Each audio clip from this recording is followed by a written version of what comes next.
B-26 Invader was a fast, heavily armed attack aircraft that the Air Force used in World War II, during the Korean War, and even into the Southeast Asia War in the 1960s. The Invader was custom designed to attack ground targets behind enemy lines. One version of the Invader had 14 .50 caliber machine guns that could fire forward. Very effective. The Invader also had a pretty good bomb load. It could carry 4,000 pounds of bombs in an internal bomb bay and 2,000 more pounds underneath the wings. The Invader had an effect in combat that was all out of proportion to the numbers. There were only about 2,500 Invaders built. And the Invader was very fast. It went about 350 miles an hour. And it replaced another medium bomber during World War II, and it entered combat in 1944. There were two main types of Invaders. There was the hard-nose Invader, and that had a solid nose with 6 or 8 machine guns in it. And then there was a glass-nose Invader, and that typically carried a Norden bomb sight and would be used for level bombing. Well, the Invader didn't see combat until 1944, kind of late in World War II. It stayed in Air Force service, and then when the Korean War started in 1950, its utility was readily apparent. It was used initially for day bombing attacks behind enemy lines, just like in World War II, hitting trains and supply dumps and things like that. But when the Communists introduced the MiG-15 in the fall of 1950, the Invader's missions then went to nighttime missions and were used through the war on these nighttime attack missions, attacking the same types of targets.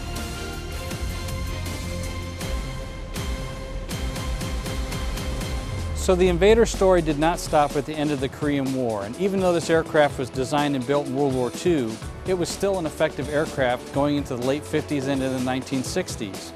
When the French were engaged in heavy combat in Southeast Asia, the U.S. Air Force sent a number of B-26s from Korea via the Philippines and loaned them to the French Air Force. And in fact, the U.S. Air Force also sent 200 aircraft mechanics to work on these Invaders, along with a few other aircraft types that the Air Force sent.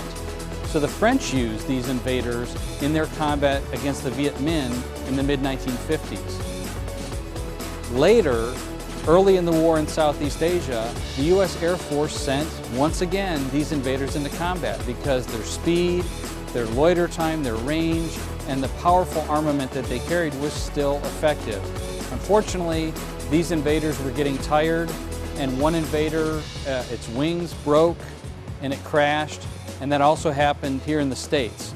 So the Invaders were grounded, but the type still had use. The Air Force contracted to have 40 Invaders heavily modified specifically for use in Southeast Asia. The company that modified them was called On Mark, and what they did is they added fuel tanks to the wingtips, they added more weapon pylons to the wings, they strengthened the wings, strengthened the fuselage, and enlarged the tail surfaces, and also added more effective reversible propellers. And these aircraft, now called counter-invaders, were the most effective truck-killing aircraft that the Air Force had until the introduction of gunships.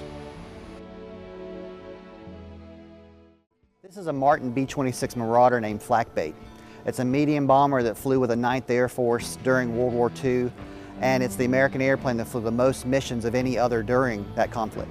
The 9th Air Force was a tactical air force, and so they flew in support of an anticipation of the Allied invasion in June 1944, and then they went across into France and Belgium to support that force as they rolled across Northern Europe. In August 1943, flies all the way to the end of the war till May of 1945. Missions include flying during the D-Day invasion in support of that, during the Battle of the Bulge. And so the missions that these type of aircraft would have flown would have been to affect the outcome of the war on the battlefield. So they would have been flying against troop concentrations, rail yards, signal stations, just a way that they can disrupt the way the Nazis could fight against the Allies. I think it's 150,000 tons of bombs are dropped by B-26s. And so it's a fast airplane, in which it's a 220-mile-per-hour cruise, but it lands about 100 miles an hour. So there's a very small window of operational of slow to fast with this airplane. But they do their job very well, and the crews that use them really learn to love this airplane. What's so unique about Flak is it starts out with an original crew, and they're led by Jim Farrell. He's called the boss. You can see his name on the side of the fuselage, and he names the airplane Flak, which is a combination of the German word for anti-aircraft artillery, and his brother's dog back home named Flea. And so this original crew, they fly in Flak, and they do their certain number of missions, and they go home. And the airplane stays with the 449th Bomb Squadron, and it's just an airplane that other crews fly. If their airplane's down, they fly in it. If they have a crew of mix and match, these guys fly the airplane as well. So there's really up to 100 different individuals have flown this airplane over the course of those 200 missions. Flak is really important in the sense that no crew were lost in this airplane. At one point there's cannon damage where the plexiglass nose disintegrates in the face of the bombardier. They lose an engine, they lose the electrical system, but it always gets back. So every mission, that sense of its survivability. But it's also seen by the crews as that's kind of like the beat up airplane at the corner of the airfield that they didn't really want to fly, and they were stuck in, but it always came back. June of 1944, Flak reaches its 100th mission. A week before, another B-26 makes a 100th mission. So that's showing these airplanes are getting the missions, the crews are getting the experience, they're building up this tally of experience. And so in terms of Flak being known for what it was actually pretty unknown. When it reached that 200th mission though, it's April 17th, 1945. And it makes the newspapers, it makes the military newspapers especially. But what's interesting about that story is that you're getting towards the end of the war. There may be an end in sight, there may not be. But there's a story of this airplane named Flak, how many bombs it's dropped, how it's a survivor. And it leads this bomb group, the 322nd bomb group, to a target in Germany and back. And so it's sort of just part of the news, of what's going on in the war. So it's not seen as this great war here. It's not known like other airplanes that we're going to come to know in the lore of World War II. But the Army Air Forces at the end of the conflict, May 1945 in Europe, the chief of the Army Air Forces, Henry Hap Arnold, sets this airplane specifically aside. So other B-26s are being demolished because it's a type that's not going to survive into the post-war period. And they set this airplane aside to say, we're going to put this in a museum to save it for its record of service during World War II. It's a time capsule of the air war over Europe during World War II. And this is an original airplane. It's got some damage from being transported back to the US. It's been stored.